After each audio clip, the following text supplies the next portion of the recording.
오늘 말씀의 제목이 이야기 속에서 말씀하시는 하나님이십니다. 이야기는 사실이나 때로는 허구도 있지만 또 역사적인 사실들을 줄거리를 만들어서 잘 전달하고 잘 들을 수 있도록 그렇게 하는 한 과정을 이야기하죠. 근데 이 이야기를 만드는 몇 가지 중요한 이유 중에 하나는 거기에 교훈을 담기 위해서입니다. 그래서 재미있게 이야기를 하지만 그 이야기를 통해서 배울 것이 있도록 그 일을 통해서 또 가르침을 주기 위해서 이야기를 그렇게 전달해서 만들고는 하지요. 오늘 에스더서는 정말 재미있는 이야기입니다. 그렇죠? 나라를 잃은 한 소녀가 위기에 빠진 나라를 왕의 마음을 움직이고 온 민족을 구원했다고 하는 우리 마치 유관순 여사를 기억하는 재미있는 이야기입니다. 자, 그런데 왜 하나님은 이것들을 이야기로 전달하게 하셨을까요? 거기 몇 가지 교훈이 있습니다. 먼저는 이야기로 만드신 건 유대인들은 이걸 부림절의 일들을 다시 기억하게 하는데 이야기를 통해서 자주 기억하고 자주 가르치도록 하기 위한 것이죠. 그래서 그 이야기 속에는 분명히 선명한 교훈들이 담겨져 있는 것입니다. 자, 또 하나, 오늘 이 에스더서의 특징 중에 하나는 이야기인데 역사적 근거가 확실합니다.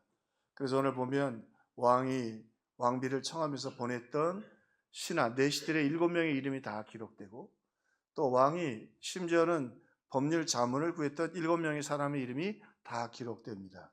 그러면서 성경은 분명하게 이건 만들어낸 소설이 아니라 역사의 이야기다라고 하는 것을 확고하게 해주고 있는 것입니다.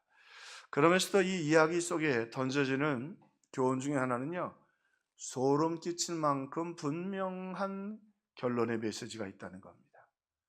다시 말하면 세상이 아무리 크고 큰 소리를 쳐도 믿음으로 서 있는 한 사람이 하나님의 손에 붙들려 역사를 움직이게 된다고 하는 것입니다. 오늘 우리는 좀 나이도 있고 또 젊지만 힘이 없는 것 같지만 하나님이 우리를 오른손에 붙드시면 우리를 통해서 하나님의 놀라운 역사가 일어나는 것을 믿으시기를 주님의 이름으로 축원합니다. 자, 그럼 이런 배경 속에서 이야기 속에서 말씀하신 하나님, 이 독특한 말씀 그리고 1년에 한 번씩 불임절을 지키면서 기억하라고 하신 오늘 이 역사 이야기 속에서 하나님이 우리에게 주시려고 하는 교훈은 뭔가? 먼저 잔치하시는 하나님입니다. 잔치하시는 하나님. 오늘 이 에스더서에는 유난히 잔치가 많이 나옵니다. 그렇죠? 지난주 조금 설명을 드렸던 것처럼 180일 동안 잔치를 했어요. 또 거기다가 마지막 7일은 다 같이 했으니까 187일 동안 잔치를 한 거죠. 거기다가 127도의 그 귀족들이 모이고 군대들이 모여서 함께 잔치를 했습니다. 얼마나 대단한 잔치였는지 모릅니다. 거기다가 이 잔치는 꿈을 가진 잔치였습니다. 무슨 이야기냐면 사실은 지금 이 아수르의 왕이 그리스를 정복하고 싶어 하거든요. 그러면서 이 127도의 그 다 수장들을 모아서 같이 마음을 다지고 전쟁 준비를 하기 위해 모인 목적도 강력하게 이 가운데 있었습니다. 자, 그러므로 이 잔치는 화려하고 엄중하면서도 꿈을 가지고 있는 잔치였습니다. 역사가인 헤로도투스의 기록에 보면 이 아수르의 왕이 얼마나 대단하냐면 자기를 지키고 그렇게 호위하는 경호원이 창을 든 사람이 2,000명, 그 다음에 말을 타는 기병대가 2,000명, 보병이 10,000명이었답니다. 그러니까 14,000명의 군대가 이 한 사람 아수르의 왕을 보호하고 경호하고 그리고 그의 위엄을 드러내었던 것입니다. 그 가운데 그 위엄을 가지고 큰 잔치를 지금 벌이고 있는 것입니다. 자, 그런데요, 이 이야기 중에 재밌는 것 중에 하나는 이야기 가운데는 교훈을 담고 비꼼이 있다는 겁니다. 그 비꼼을 통해서 오늘 우리가 가야 할 길을 조심스럽게 가르쳐 주는 것이죠. 자, 이 대단한 잔치, 어마어마한 잔치입니다. 그런데 성경은 여기서 이 잔치를 좀 비꼬고 있습니다. 먼저 180일 동안 잔치를 했으니 국가 장비가 얼마나 낭비가 됐겠어요. 여러분, 그거 잔치 오래 하는 거 좋지 않습니다. 네, 거기 고생하는 사람들은 180일 동안 무슨 죄가 있어요? 네, 물론 교대로 했겠지만 이건 참 어리석은 일이었다고 하는 거죠. 또 하나, 당시 이 페르시아의 상황을 기록한 역사의 기록들을 보면 페르시아가 많은 나라들을 정복했는데 이 나라들마다 뭐가 문제냐면 정복한 나라들이 세금과 그리고 그들이 내야 될 부역 때문에 농민과 하층민은 굉장히 힘들었다는 거예요. 그런데 뭐 자기들 잔치하기 위해서 계속 그 부역도 가야 되고 또 뭐 식당에도 가야 되고 뿐만이 아니라 아니 물건이고 이것도 다 어디서 나오겠어요? 다 국민들이 낸 거 아니겠어요? 그러면서 어리석은 이 거대한 잔치를 성경이 조심스럽게 비꼬고 있습니다. 자, 부와 권력을 과시하죠. 127도의 이 헤로도투스의 이야기에 보면 애굽도 엄청나게 컸지만 제국의 크기에는 그때까지는 이 제국이 제일 컸답니다. 어마어마한 제국이죠. 그런데 여러분, 이렇게 준비하고 난 다음에 페르시아가 그리스의 원정을 가요. 아테네에서 3차, 4차를 다 패합니다.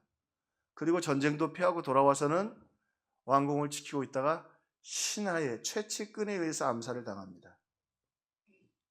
여러분 참 우습지 않아요? 14,000명의 호위병이 있으면 뭐예요?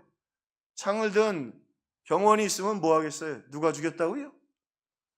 옆에 있는 측근이 암살해서 죽었어. 그러니까 인간의 제국, 뭐 인간이 가지고 있는 그 자랑거리, 이거 다 이 잔치 참 쓸모없는 것이다. 다 쓸모없는 것이다. 거기다가 전쟁 나가려고 하잖아요. 아니 왜 살만한데 전쟁을 또 하느냐고요. 오늘 아침에도 문자 하나를 받았습니다. 파키스탄의 샤민 마스타큐, 우리 교회에서 돕고 있는데 목사님, pray for our country, 우리나라를 위해 기도해 주십시오. 지금 인도하고 파키스탄하고 전쟁이 일어났잖아요. 네. 이거 뭐 여러분 닥치는 사람들은 뭐 이게 보통 일이 아닙니다. 왜 그럴까요? 이 나라가, 이 세계가 말이죠. 그런데 이 전쟁을 가만히 들어보면 푸틴도 마찬가지고 전쟁하는 사람들 다 자기들 힘과 권력을 가지려고 하는 거예요. 이스라엘도 벌써 전쟁 끝낼 수 있는데 안 끝내는 이유가 뭐예요? 그 사실은 정치가로서 자기 생명을 총리가 유지하기 위한 측면이 적지 않아요. 역사는 참 이래서 어리석은 거예요. 왜 자꾸 정치를 해요? 충분히 제국을 가지고 있고 그 백성들을 생각하고 섬겨주면 얼마나 좋겠어요. 또 전쟁에서 무슨 이야기 하고 싶은가요? 나는 이렇게 위대한 황제다 말이죠. 그 이야기를 듣고 싶은 거예요. 왜 자꾸 그런 얘기 듣고 싶을까요? 공허하니까 그러는 거예요. 심리학자들이 얘기하는 거죠. 어떤 학자가 그런 얘기 하잖아요. 심리학자가 나폴레옹이 왜 세계를 정복했느냐? 학교 다닐 때 키가 작아가지고 하도 무시당해가지고 그 컴플렉스를 극복하기 위해서 전쟁을 했다는 거예요. 근데 그 논문을 보면 상당히 근거가 있어요. 여러분 키 작은 분들 조심하십시오. 큰 야망을 품을 수 있습니다. 근데 그래서 그런가 목회도 크게 하는 분들 보면 키 작은 분들이 많아요. 정상석 집사님처럼 잘생기고 키 큰 분들도 계시는데 키 조그맣고 이런 분들이 기업가 사장이 많아요. 거기다가 머리숱도 좀 작은 분들, 이런 분들이. 심리학자들의 사실은 분석입니다. 뭔가 공허하고 아무것도 없으니까 그걸 드러내기 위해서 백성들의 피를 흘리고 그렇게 잔치를 벌였던 것입니다. 자, 그러면서 이 이야기는 우리의 눈을 하나님께로 돌리게 됩니다. 그러면 우리의 왕이신 하나님은 어떤 왕인가? 하나님은 어떤 왕인가? 그래서 하나님이 그들이 억지로 요구하니까 사울을 통해서 왕을 세워주지만 하나님이 왕을 세우지 말라고 하셨어요. 왜? 왕의 자리에 올라가면 귀족을 만들어서 백성들에게 세금을 거두게 하고 또 왕이 되면 자기 영광을 높이기 위해서 반드시 전쟁을 하게 되어 있거든요. 그럼 자꾸 국민들 모아가지고 전쟁에 나가면 내 아버지가 죽고 내 남편이 죽고 내 자녀가 죽는 거 아니에요. 오늘 그런 가운데 하나님은 오늘 진정한 왕이신 하나님이 어떤 분이신가를 이 에스더서의 역사의 이야기 속에서 말씀하고 싶으셨던 것입니다.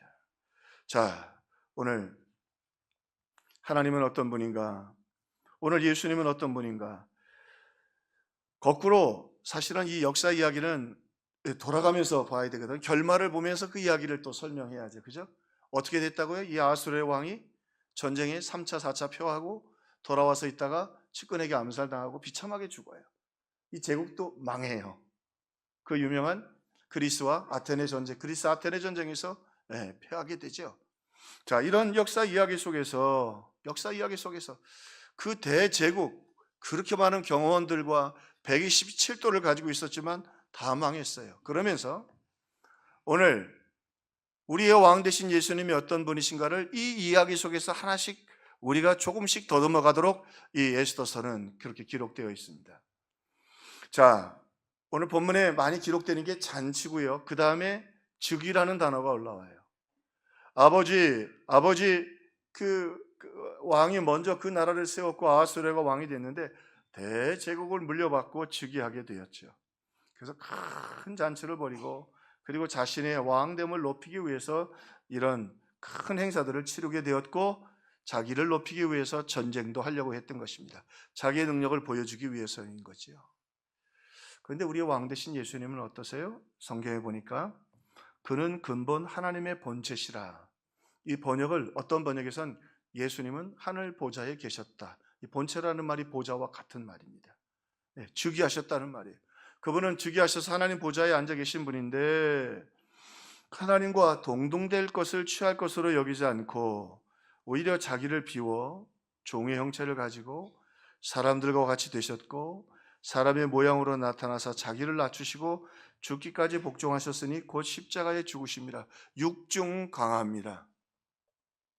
그 총신대 조직신학을 가르쳤던 서철원 교수님은 육중 강하라. 세상 임금들은 참 자기를 높이기 위하여 즉위하고 잔치하고 군대를 하고 승리하고 하던데 예수님은 하늘보좌를 버리시고 스스로 종이 되시고 몸을 입으시고 또 사람들과 같이 되시고 자기를 낮추시되 복종하셨는데 십자가에 죽기까지 복종하셨다. 특별히 무덤에까지 내려가셨다. 한 학자는 그렇게 설명하셨는데 참 그 깊은 통찰인 것 같아요. 우리 예수님은 우리의 죄와 허물을 위하여 다 십자가에 죽으셨지만 그뿐만 아니라 무덤에까지 내려가셨다. 우리의 인생의 무덤과 같이 희망이 없고 소망이 없고 고통과 절망 가운데 있을 때라도 우리 주님 우리와 함께 계신다는 것을 보여주시기 위해서 그 무덤 가운데 내려가셨다. 3일간 거기 계셨다 말이죠. 여러분 어떤 문제로 어떤 무덤에 여러분 갇혀 계십니까? 우리 인생 금방이잖아요. 금방 어려움 하나 겪으면요. 병원에서 큰 병원 한번 가보세요. 그러면 뭐 그냥 어둠에 갇히는 큰 병원 가보라고. 그 말 한마디에 뭐 내가 가진 게 다 의미 없는 게 돼버려요. 그러나 우리 주님 그 가운데 그 어둠 가운데도 우리 가운데 함께 계시기 위해서 왕은 대통령이 누가 되실지 모르지만 저는 이재명 씨도 못 나봤고 윤석열 전 대통령도 못 봤습니다. 예수님 우리와 함께 계시고 우리의 기도를 들어주신다. 그래서 그분은 겸손의 왕이시다. 할렐루야. 오늘 우리 예배 가운데도 함께 계시는 줄로 믿습니다. 여러분의 기도를 들으시는 줄로 믿습니다. 자, 메대와 바사와 장수와 각 지방의 귀족과 장관들이 다 왕 앞에 있느니라. 어마어마하겠죠? 어마어마하겠죠. 한 그 행사를 한번 갔는데 말이죠. 군인 장교들 중령 소령들이 쫙 와 계시더라고요. 그것도 굉장히 권위 있더라고요. 한 행사를 갔더니 별들이 다 모이셨어요. 별 둘 쫙 모였더라고요. 이야, 그런데 그 정도가 아니라 우리로 얘기하면 각 도의 왕들이 다 모인 거예요. 그리고 그들이 누구를 높여요? 이 아하수르의 왕을 높이는 거예요. 자, 높이긴 했는데 얼마 안 돼서 죽지요. 여기 비꼼이 좀 있습니다. 근데 우리 예수님 교훈이 있습니다. 우리 예수님은 우리를 사랑하셔서 이 땅에 오셔서요. 우리의 죄를 위하여 많은 사람들 앞에서 조롱당하시고 침뱉음 당하시고 그죠? 여러분 비난당하는 게 참 어렵지 않으세요? 제가 지금도요 아주 잊혀지지 않는 기분 나쁜 사건이 하나 있습니다. 이 말이 가지고 있는 힘이에요. 광명입니다. 잊어버리지 않았는데 광명 일방통행 뒷골목이 있어서 제 아내와 함께 차를 몰고 갔습니다. 프라이드 베타였는데 타고 가는데 제가 일방통행이라고 말씀드렸죠. 저 맞은편에서 그랜저가 오는 거예요. 옛날에 그랜저는 꽤 지금보다도 더 좋은 차였습니다. 그 위에 좋은 차가 없었으니까. 근데 그랜저가 쭉 이쪽으로 오는 거예요. 나도 좀 화가 났죠. 그래서 이 친구 봐라. 그래서 이게 라이트를 켰어요. 근데 계속 오는 거야. 계속 오더라고요. 그더니 두 대가 차가 맞댔고 백미러를 벗으면서 이렇게 지나가게 됐어요. 두 대가 맞섰죠. 근데 제가 큰 실수할 뻔했죠. 창문을 쫙 열더라고요. 근데 보니까 이분들이 별보다도 더 높은 분들이야. 머리를 싹 깎은 네 분의 형님들이 딱 앉아가지고 욕을 한마디 딱 하는 거예요. 18 딱 이러시는데, 무슨 얘기인지 아시죠? 18 딱 그러시는데, 이게 사람이 어쩔 수 없잖아요. 가시라고. 그리고 그 전까지 부글부글 지글지글 거렸는데, 가시라고. 이 말씀을 어떻게 드리냐면, 여러분, 사람이 말이 그렇게 무서운 거예요. 예수님은 거기 십자가에 달리셔서, 여러분, 인간의 왕, 얼마 가지 않아서 전쟁에 실패하고 죽을 왕도 자기를 높이는데, 예수님은 우리를 위하여 이 땅에 겸손한 왕이 되셨습니다. 그 수모를 당하시고 십자가 옆에 있는 강도까지도 욕하잖아요. 네가 유대인의 왕이면 거기서 날아오고 나도 내려와 달라 말이죠. 욕하고 비난하고. 누구를 위하여? 우리를 위하여, 나를 위하여. 오늘 이 우스꽝스러운 것 같은 에스더서의 이 잔치와 이 왕들의 이야기 속에서 장차 오실 예수님이 어떤 분이신가, 지금 우리가 만난 예수님은 어떤 분인가를 오늘 성경은 조심스럽게 이 이야기 속에서 교훈해 주고 있는 것입니다. 다 왕 앞에 있느니라. 예수님은 그 누구에게도 왕 대접을 받지 않으셨습니다. 이유는 우리의 죄를 대속하시기 위한 것이었습니다. 어버이 주일입니다. 저도 두 딸의 그 아버지인데요. 옛날에는 그 손톱 매니큐어들을 좀 바르셨는데 요즘은 네일 아트라고 그러대요.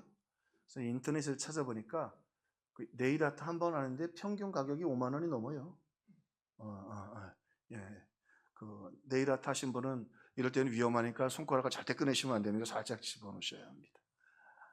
저는 그 필요하다고 생각합니다. 아름답고 또 그렇게 자기를 가꿀 줄 알아야 된다고 생각합니다. 근데 막상 결혼하면, 어머니가 되면 그 손으로 애들 기저귀 빨고, 기저귀를 다 기계가 빨겠지만 그래도 만져야 되잖아요. 옮겨야 되고, 젖병 삶고, 젖병 닦고, 아이에게 분유를 줘야 하고, 그렇죠? 아기 몸에 목욕시켜줘야 하고. 왜요? Just only one reason. 어머니. 참 위대한 이름인 것 같아요. 오늘 그 어머니라는 이야기 속에서 우리는 예수님을 생각하지요. 어머니 귀하지요. 그 사랑으로 우리가 여기까지 왔는데 아버님도 귀하고, 예수님 왕이신 그분이 우리를 위하여 한없이 낮아지시고 모욕과 수모를 다 받으셨습니다. 그래서 성경은 내 부모를 공경하라, 그 은혜를 기억하고 기념하라, 오늘 성경은 분명하게 말하고 있는 것입니다. 어쩌면 오늘 우리 세대의 젊은이들이 저렇게 불행하게 사는 건 부모 공경을 잊어버렸기 때문일 수도 있습니다. 땅에서 잘되고 장수하리라고 했는데 자기 행복하려고 한다고 해서 인생이 결코 행복하지 않습니다. 또 오늘 말씀해 보니까 180일 동안 영화로운 나라의 부함과 위엄의 혁혁함을 나타내니라. 자, 여기 혁혁함이라는 단어 강조했죠. 영화롭고 부하고 위엄이 있고 혁혁함이라. 무슨 말이에요? 누가 이들을 당할 수 있겠냐 이 말이에요. 그리스도 그것 때문에요. 이 사건 때문에 180일 동안에서 헤로도토스의 글에 보면 이 잔치 때문에 그리스도 본격적으로 전쟁을 준비했다는 거예요. 사실 전쟁할 이유가 별로 없었어요. 서로 잘 살면 되지. 꼭 미국과 중국이 싸워가지고 전쟁에서 누가 싸우냐 하면 꼭 해야 되나요? 이거 아니에요. 그런데 그들이 그 혁혁함을 나타내지요. 근데 우리 예수님은 너희는 마음에 근심하지 말라. 하나님을 믿으니 또 나를 믿으라. 내 아버지 집에 거할 것이 많도다. 오늘 우리가 그 영화로운 하나님 나라에 저 천국의 백성 되기를 바라서 부활하시고도 우리 곁에 머무시면서 우리가 영원히 심판받지 않고 하나님의 자녀들을 구원하실 것을 말씀해 주셨습니다. 그래서 예수님이요, 하다못해 천사도 광채가 났는데 예수님은 광채가 나지 않으셨어요. 왜요? 그분은 기꺼이 우리를 영화롭게 하기 위해서, 하나님의 자녀 삼으시기 위해서 낮아지시기로 결정하셨기 때문입니다. 오늘 우리 주님은 이렇게 스스로 영화와 부함과 위엄과 혁혁감을 다 버리시고 우리들을 자녀의 권세로 세워주시기를 원하셨습니다. 이 땅에서도 동행하겠지만 우리가 이 땅의 삶을 마치는 그날 천국에서 우리 자녀 삼으시고 내가 이 천국을, 이 영광을 너희들에게 주기 위해서 낮아졌노라고 말씀해 주실 것입니다. 오늘 본문의 말씀은 참 너무 정확하고 분명합니다. 그리고는요, 여기 보니까 백색, 녹색, 청색, 휘장, 자색, 가는 배실로 대리석 기둥과 은고리를 메고, 요즘 중국 사람들 영화 보면 이거 많이 나오는데 그 비단 같은 거를 막 쫙 늘어놓죠. 네, 쫙 늘어놓습니다. 그리고는 축제를 하죠. 황제의 축제. 요즘은 그게 어떻게 옮겨왔냐면 군기. 네, 군기. 그래서 지금은 조선시대 때 이런 때만 해도 전쟁에 나가서 이기면 기를 빼옵니다. 그 부대나 그 종족에. 그러니까 그 깃발이 많다는 건 뭐예요? 전쟁에 나가서 많이 이겼다는 말이에요. 지금도 그 전통을 가져와서, 여러분 아시죠? 가끔 말씀드리지만 전방부대에 그 군기가 없는 부대들이 덜어 있습니다. 6.25 때 빼앗겼던 부대들은 군법으로 못 만들게 되어 있습니다. 어떻게 해야 된다? 만들지 말고 가서 뺏어오라. 그게 중요한 거죠.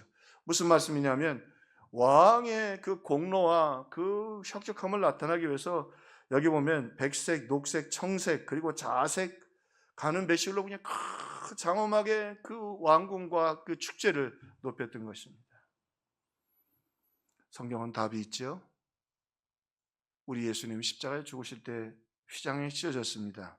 한 10cm가 넘는다고 그래요. 근데 그렇게 똑같이 만들어서 실험을 이스라엘에서 해보니까 그 휘장이 소 4마리가 양쪽에서 잡아당겨도 찢어지지 않는답니다. 그런데 그 휘장이 오늘 거의 비슷한 색깔이에요. 청색, 자색, 홍색, 그리고 가늘게 꼰 배실로 그 휘장을 만들었습니다. 그리고 예수님이 십자가에 죽으시면서 하나님이 그 휘장을 찢으셨습니다.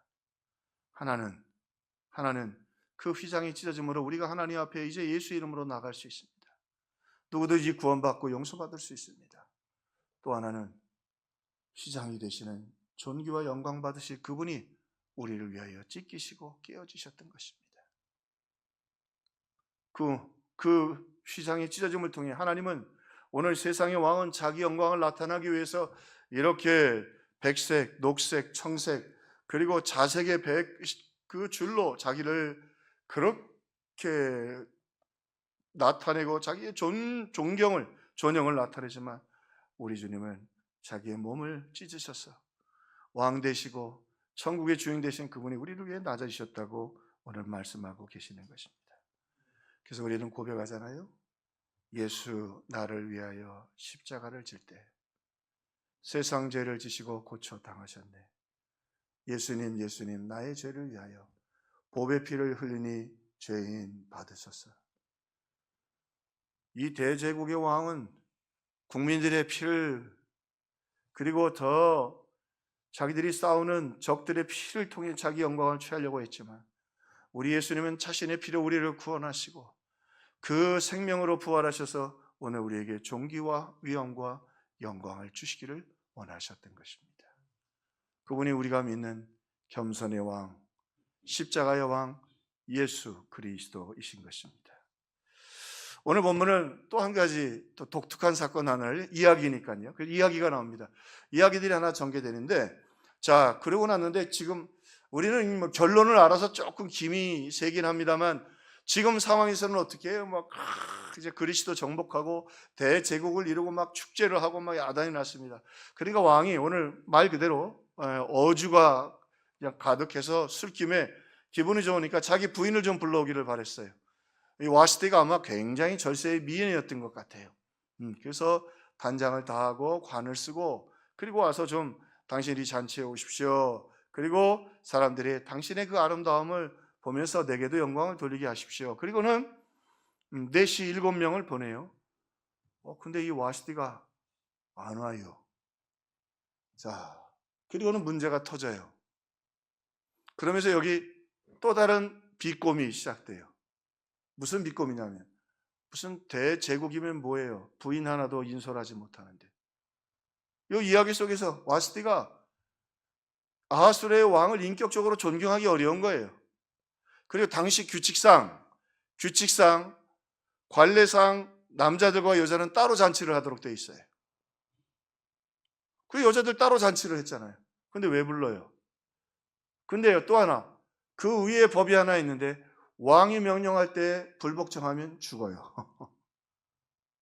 자, 그리고는 또 하나, 조심스럽게 이 성경의 비꼼인데, 이 와스티도 권력의 맛을 들인 거예요. 권력의 맛을 들인 사람. 왜? 지금 남자들끼리 잔치하지만 여자들끼리 있으면 여러분 아시죠? 고대 사회 지금도 별 차이 없을 겁니다. 권모술수가 얼마나 많고 아부가 얼마나 많습니까? 아부만이 진리요 살길이요. 그 대접을 아스티가 막 받고 있는데 왜 불러? 자기들은 자기들끼리 있으면 되지. 자, 그리고는요, 놀랍도록 법이 충돌합니다. 첫 번째, 그 당시의 규범이었던 남자와 여자는 같이 잔치를 하지 않는다. 또 하나, 죄송합니다만 좀 억지 이야기를 할게요. 조제가 그 자기 신하들 부인들을 다 건드렸다 그러죠. 이런 일들이 있었던 거예요, 실제로. 제국의 역사들이 이렇게 더럽다는 거예요. 네. 하나님 말씀은 하나도 오차가 없어요. 그러니까 따로 구별을 해놨다고, 그런 짓을 못하도록. 그러니까 왕이 먼저 규칙을 어겼어요. 근데 왕비는 뭘 어겨요? 왕명을 어겼어요. 당시의 왕명은 법보다 위에 있어요. 이거 법과 규칙이 완전히 충돌하는 거예요. 혼란 속에 빠지죠. 그러면서 비꼬지요. 수신제가 지국 병차나 내 아내나 잘 다스려라. 그리고 죽잖아요. 네 신 하나 잘 지켜라. 무슨 그 경비병이 10,000명씩 있으면 뭐하냐 말이에요. 신하가 죽이는데. 신하는 앞에 있고 경비병은 그 뒤에, 호위병은 그 앞에 있다. 얼마나 인간 세상에 허무하고 부족한가. 그리고는요, 왕이 이제 자기가 규칙과 법과 사이에, 그러니까 오늘 자기들이 법률 전문가들을 불렀습니다. 법률 자문위원들을 불러서 7명의 자문위원에게 물어봅니다. 이 일을 어떻게 하면 좋겠나 그랬더니 이 자문도 걸작이에요. 법률적으로 검토를 해야지. 자기들도 아마 집에서 부인들한테 맨날 술 먹고 잔치하는데 어떤 부인이 좋아하겠어요? 그러지 않겠어요? 제가 조금 설명을 잘못했나 봅니다. 아니, 매일 술잔치에 180일을 나간다고 해서 어떤 부인이 좋아하겠느냐고. 그리고는 뭐라 그래요? 왕이요, 이 와시대를 완전히 폐위하고 더 좋은 왕비를 세우십시오. 안 그러면 우리 집에 돌아가면 부인들이 다 우리 말 안 들을 것입니다. 이렇게 해서 제국이나 나라가 세워지겠나요? 엉망진창된 대제국의 모습을 성경은 비꼬면서 드러내는 것입니다. 자, 그런데요, 그래서 와시대도 폐위가 됩니다. 오만하니까 대접받고, 자기를 드러내려고 했던 아하수르에도 그렇게 죽임을 당하죠. 근데 여기 한 사람, 믿음의 사람이 등장하지요. 말씀드린 것처럼 에스더는 나라를 잃고 고아였고 포로였고, 그리고 그의 처지는 정말 비참했습니다. 그런데 이제 조금 한 역사가의 해석이긴 합니다. 왜? 그들이 분명히 또 여기 규칙이 깨는데, 그들의 규칙에는, 왕궁의 규칙에는 왕비는 반드시 귀족 중에서 뽑게 되었다는 거예요. 근데 분명히 귀족이 아닌 유대인이고 포로고, 그리고 고아를 어떻게 왕비로 모시냐 말이죠. 불가능하다는 거예요. 그래서 한 역사가는 그렇게 했었어요.